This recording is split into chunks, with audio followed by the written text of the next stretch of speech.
What I want to talk about today is three things that we can do now as Conservatives to really change the agenda. Axing the tax, cutting the bills, and building the homes. So let's start with axing the tax. We need to unleash business across Britain.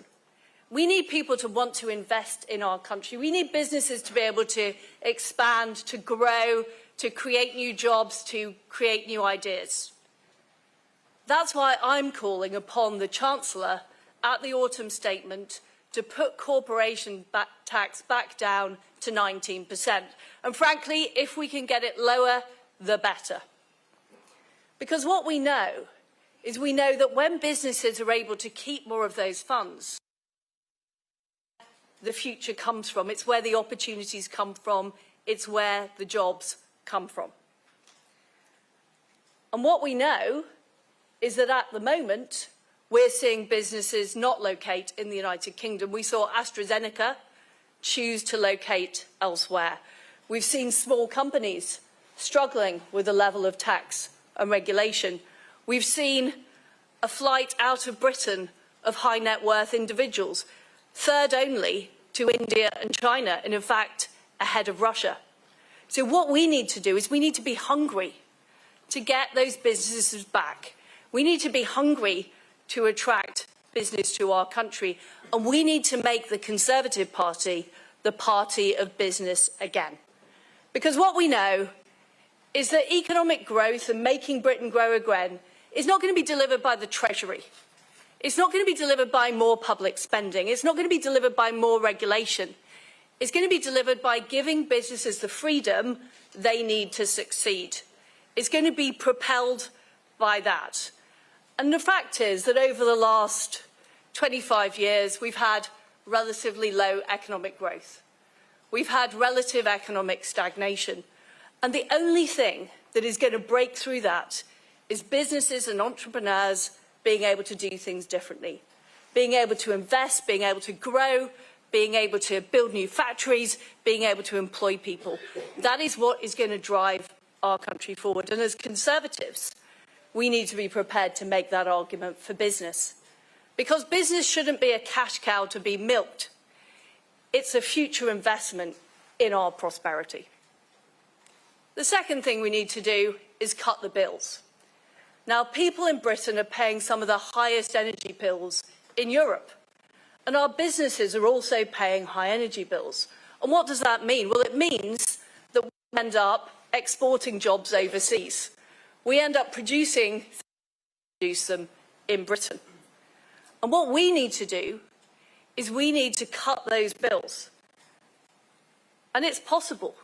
It's possible to do that because we can see what's happened in the United States when they started using shale gas. We can see what's happened in other countries when they've seen a greater production of energy. And we can learn those lessons here in the United Kingdom.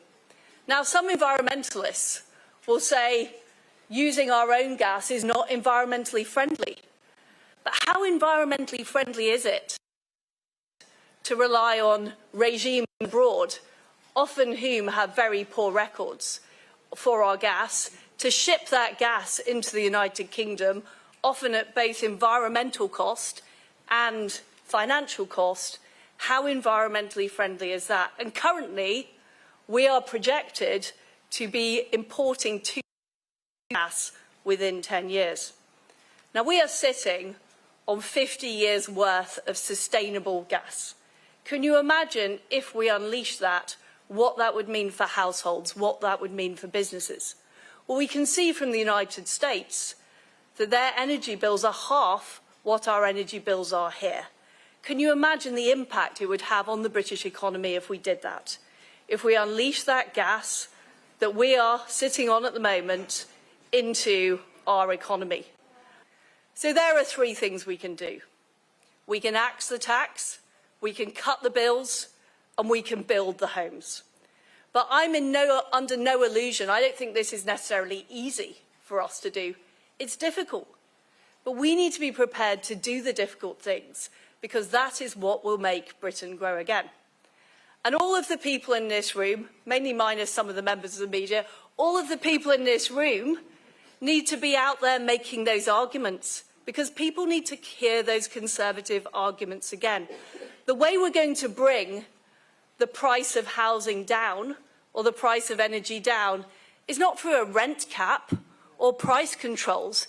It's through more supply. It's simply by having more of it. That's what will bring prices down. That is a free market Conservative argument. The second thing,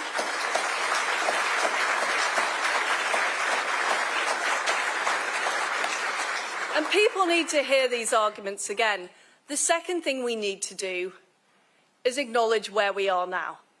Now, some people have been claiming that we live in some kind of free market paradise in Britain, that somehow the problems we have are as a result of too much neoliberalism. Look at the facts. Government spending as a proportion of GDP is now 46%. It has not been higher since the 1970s, and in fact it was lower for most of the 1970s, apart from 1975. That is the only year where government spending as a proportion of GDP has been higher. So we need to acknowledge that government is too big, that taxes are too high, and that we are spending too much. That's very important. And the final thing we need to do is actually bring these arguments home to people. So what does it actually mean for people across the United Kingdom that we haven't grown as much as we could have? Well, if we'd grown as much as America, if we had the same GDP per capita as America, the average Brit would be £9,000 better off. Now think what that means. Think what that means for the ability to buy a new car, the ability to go on holiday, the ability to buy something for your children. That makes a huge difference to the average person in Britain, and that is what we have to talk about. We have to talk about the results of this policy. So let's stop taxing and banning things. Let's instead build things and make things. Let's be prepared to make Conservative arguments again, even if it's unpopular, even if it's difficult. I want everybody in this room to unleash their inner Conservative. And finally, my friends, let's make Britain grow again. Thank you.